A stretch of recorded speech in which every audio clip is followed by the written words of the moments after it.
Is your child's behavior truly a behavior issue, or is it a sensory thing?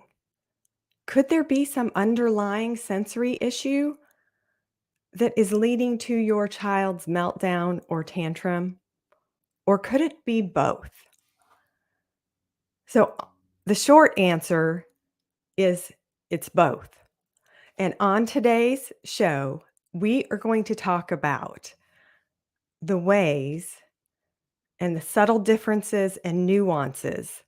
And in my experience as a pediatric occupational therapist with over 20 years working with kids and also helping parents with coaching and understanding if it's a behavior, if it's a sensory thing, or why actually is it both? I help parents connect and get better, effective interaction and behavior from their children. So that's what we're going to talk about today. If you have just landed here, I'm Kelly. I'm so happy you are here. Again, I help parents understand their kids' behavior, what it means, and then how to get a plan so parents can show up differently, which leads to children behaving differently in a better way. Okay, sensory is it behavior? Is it both? I think it's both. So I'd like to quickly give you just a definition of the word behavior. And the definition of the word behavior is way in which a person or animal acts in response to a particular situation or stimulus. I would also like to give you the definition of the word sensory. So again, this is just straight out of the Webster Dictionary, and here's the definition of sensory: of or relating to sensation or the physical senses, transmitted or perceived by the senses. So the only way that a human registers input or stimulus in their body is through their senses. And so when we understand this, we can understand that the sensory system is just a part of that line or link in behavior. And so I always want to start by addressing the sensory system, because if I can understand and support a child's sensory system and also a parent's, then we can have really great success in how both the parent and the child show up and their interaction and the behavior and connection between both in all the things they're trying to navigate each day. Okay, so now there are other things that come into play besides the sensory system. And it's again, we understand that every human God designed to have a brain, and that brain is registering at any given moment a chemical state. So there's also a neurological state that every human is in at every particular second. And so that neurological state is how our nervous system and our nerve receptors, which are located all over our body and actually help inform our sensory system to feel safe or to feel danger and fight or flight mode. And that nervous system is like the base level that God created humans. So it's an automatic response. Are we safe? Am I not safe? Is there danger? Do I need to be on alert? There's also how our brains are hardwired. And this is how God made each person uniquely. So the wiring in my brain and how my nervous system registers things is different than every other person's. And so that also has a part in, is it behavior or is it sensory? The other thing is, the other thing that also plays a part is perceptions of a particular situation. And for young kids, a lot of times they haven't experienced a lot of situations. And so I have to remind parents, because parents have done all the things a million times, right? They know how it is to go to a loud high school football game because they've been in high school and they've gone to games before. But if they're a parent with their first child and they're going to meet some friends at a high school football game and they're taking their 3-year-old to this event for the first time, the 3-year-old might have all kinds of behavior because this is a completely new thing for them to do. They haven't ever experienced this loud band that's in the bleacher section right next to them. And so often I will get a parent who will say, my child was being so disobedient the other night. I tried to take him to go meet a friend at a high school football game to watch my friend's son play in the football game. And my 3-year-old was just being so disobedient, so disrespectful. And I have to reframe it for this parent and say, your 3-year-old doesn't have any idea really how to disrespect you. They were just encountering a new situation that they'd never been in before. And they were experiencing all kinds of different things in their body, their sensory system, their nervous system. Their brain was taking in all the activity that goes on at a high school football game, the cheerleaders, the coaches, the flags, the little pom poms that were being waved right in front of this child. And so, usually, when I can reframe it and explain it to a parent, they're like, oh, they don't feel like it is a personal attack on the parent. And again, I am a parent. I have 3 teenagers, so I can completely relate to all of this, that you do sometimes feel like, "Oh my goodness, my child is being so disobedient, or they're being so disrespectful, or they are totally not a team player.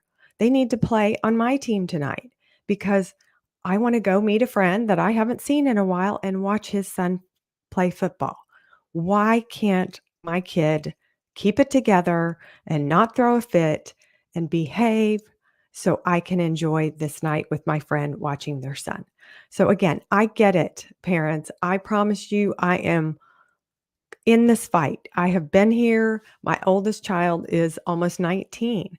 So I see all the ways that this behavior with our young kids seems like just behavior. But when we dive a little deeper, I can help you see it's really not your child intentionally being disrespectful or disobedient or not a team player.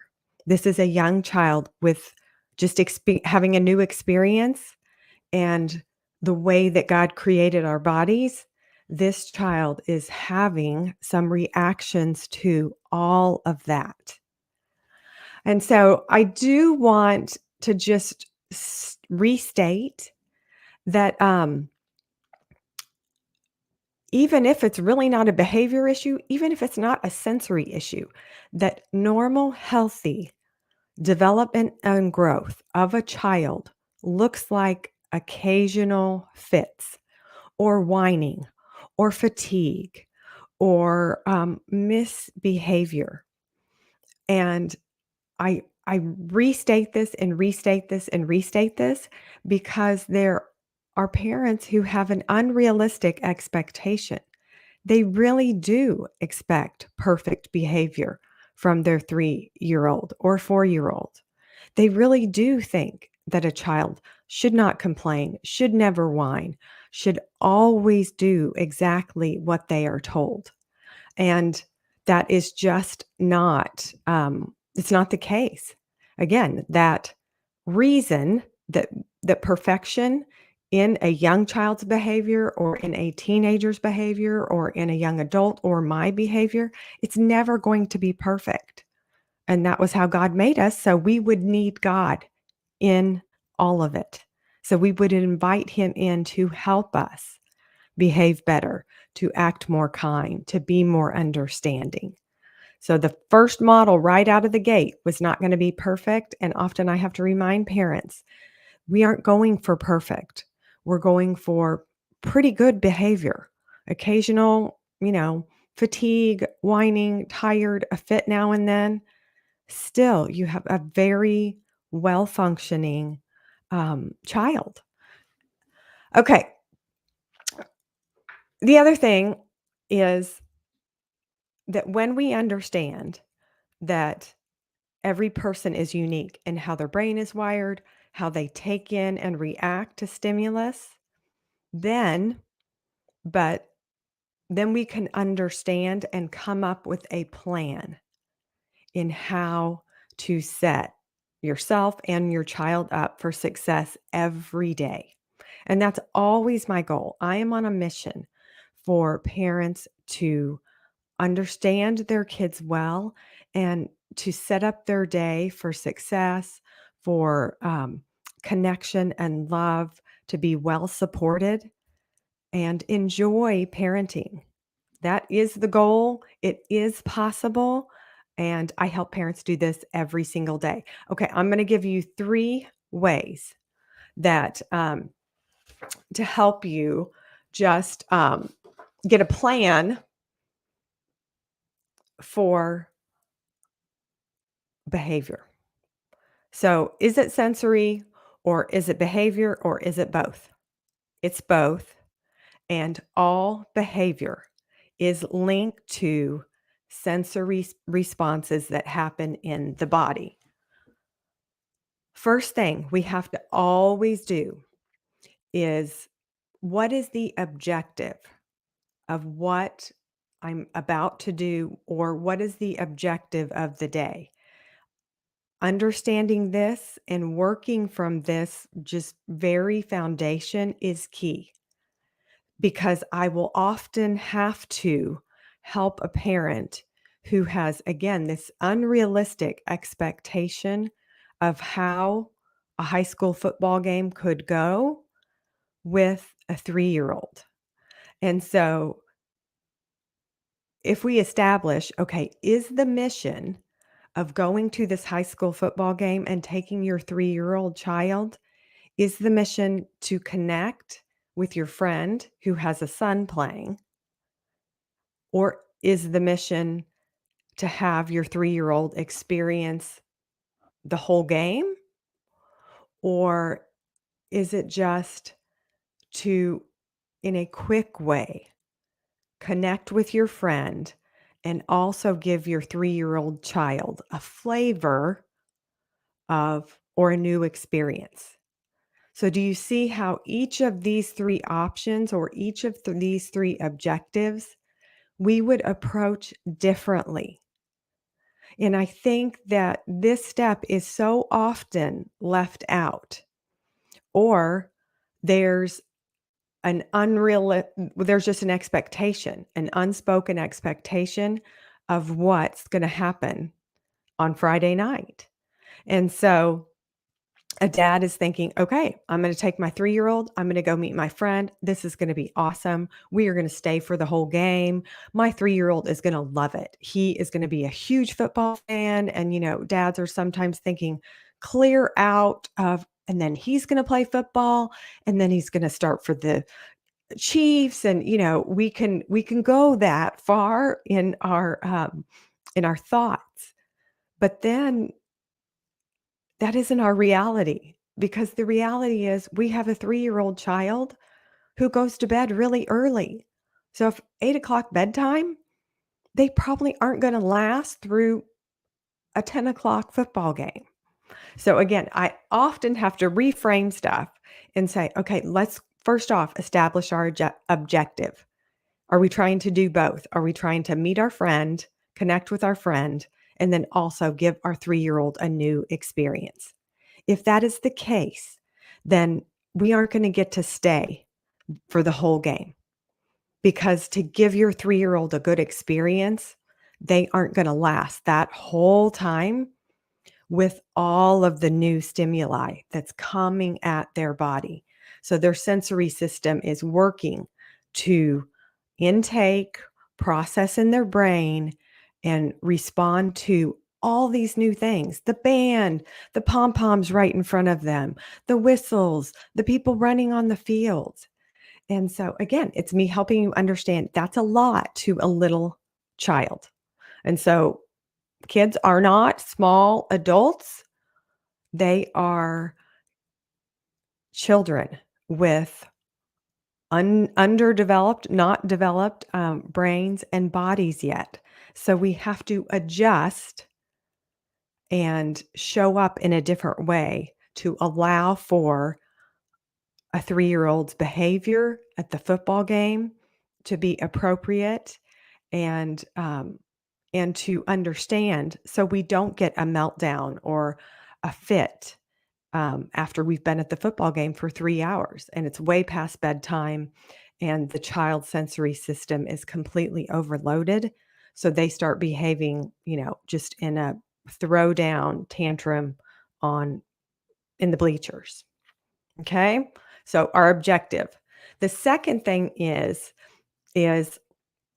understanding that there is a sensory system. And so if you're here with me, obviously we talk about this all the time, but the second part that's critical to understand is that interoceptive sense. And this is again that internal sensation sense. And so many people only register 5 senses, but there are actually 8. So that interoceptive sense is how a person registers hunger, thirst, if they need to go to the bathroom, if they're feeling like they're going to throw up, if they're having pain because their shoe is tied too tight, or if they're freezing cold sitting outside at a football game. So all of these things will impact their behavior, but it actually originates inside the sensory system inside of their body. So when I help parents say, okay, we've got to account for all that sensory system. What's the interoceptive? Let's look at their sleep. Have they eaten? All of these things, we want to set a child up in the best way. So if there's a 7 o'clock high school football game in this example of 7 p.m. is kickoff. Okay. Can we get the 3-year-old a nap before he goes to the game so we know that he's set up and is well rested? Can we feed him dinner before he goes? So that isn't a way that he will melt down. We've covered all the internal things. And then we address the external things like touch and smell and sight and all of those. So that third thing is a sensory profile. And so again, this is those external senses of taste, touch, smell, hearing, sight. And a sensory profile, you can still find, I have a free sensory profile on my website, also my Instagram and my link tree. So you can take this, answer a quick checklist of questions in how your body registers sensory input and also your child's. So when we have this information, again, we just set ourselves up to do things differently, and that gives us different behavior that comes from us when we understand our sensory system, and also different behavior from your child when we understand theirs. So if I understand that a child is very hearing sensitive when I am taking them to this football game to see my friend's son, I might ask that we not sit right next to that band because I know that that is going to be extra loud and extra overwhelming for my 3-year-old to last in this new experience of a football game. So when we know those sensory profiles, we can do things differently, and that gives us a better chance for success. Okay? So sensory profile, so important. And so important as a parent to understand yours, because when you set yourself up for success, then you have more patience with your child. You have better availability to get the signs of if your child is getting overwhelmed, which is great. We want to see the signs of, ooh, this thing is overwhelming. They aren't going to last. I need to get my child away from the football game before we have a meltdown and a big outburst of behavior that a parent doesn't want to see. And a child really isn't trying to intentionally do. Again, a young child is just kind of automatically reacting to what their environment is. And when we understand that, again, we show up differently. Okay. The last thing that I wanted to say, because I often have and parents who are like, it's a behavior thing. My child is really being bad here. And again, there are subtle differences in how to tell if it is really truly a behavior only thing. But in my experience, it's always linked to sensory, because we cannot separate our sensory system from our body. We just can't. Um, but I will tell you that I often see kids who have had a prolonged pattern of really bad behavior, according to their parents. And when we dive into it, it is that this specific child has been unable to meet their sensory needs. And usually this is a child who is sensory seeking. So they are, bumping into people or knocking down other kids, or have a very demonstrative way that they are behaving. But this is a child who has not had success for a long time getting their sensory needs met. So they really do not operate in their bodies from a calm, A-OK point, which is always my goal. I always want us to have our bodies in a state of, okay, I'm calm, I'm okay, my nervous system is okay, my emotional system is okay. And then we can, connect and get along with our siblings and listen to our teacher and laugh out loud with our friend. All of that is the goal. But for kids who have a sensory system that needs more input, but has gone a long time without ever really getting to that calm A-OK point, they start to feel defeated and really discouraged, because they're the ones who are always in trouble. They're the bad kids at school. They are the ones who, mom is always yelling at them. Sit still, stop moving, calm down. And this particular child might be one of those kids that actually what calms their body is moving around.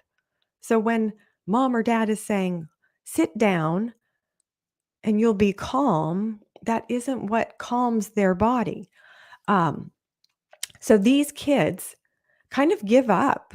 They're like, okay, I've been trying so hard to be good. I've been trying so hard not to move my body because mom wants me to sit here really still and calm my body. So they are trying so hard. Again, with the young ages of 3 to 8, kids are wired to love their parents, to want to spend time with their parents. And so they want to please you.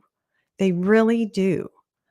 But if they are unsuccessful day after day after day with meeting their sensory needs and feeling calm, which leads them to their body to automatically be moving and active and jumping and bumping into things, then it becomes more of a habit of, yeah, I'm the bad kid. I'm always in trouble. The teacher yells at me. Mom yells at me.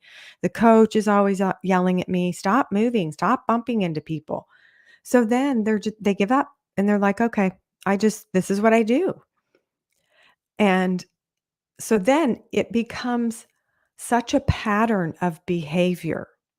And this is hard. It takes a little bit of time to unlearn that behavior once parents start working with me, and really we can really get those sensory needs met for a calm A-OK point. So I always tell parents that, like, kids get used to being the bad kid, and that even any attention from a parent in these young ages of 3 to 8 is attention, even the negative attention. So if your child, you're like, "My child is misbehaving, I don't know why they would." I would, they want your time and attention, especially from ages 3 to 8. And they even negative attention, even bad attention, even when you're like, "Stop doing that. Sit down, calm down, be still." You're talking to them. You're focused on them. Even if it's in a negative, not fun way, they'll take it. They want that attention. So they will even take it in a negative way. So I just want to tell parents about this because I often, in fact, I had a parent I was talking to last week, and she said, I'm going to take my child to a play therapist to really address this bad behavior." And I just encouraged her, let's start with the sensory system. Let's start with the body and see if we can address the nervous system and get a calm A-OK place before we start looking at the emotions and thinking that that behavior is based on more of kind of the mental state of that child. And so actually, she canceled the play therapist, and we were able to have good success and better behavior addressing sensory needs first. So I am here. I am on a mission again to help parents understand your child's behavior and understand yourself and how you show up with your kids so you have more connection and love and fun. Okay, good luck. Send me any messages, any comments, any thoughts. Please share it. Like, subscribe, all the stuff on YouTube to share it with any friends or family that you have who are struggling in their interactions and the behavior of their young kids.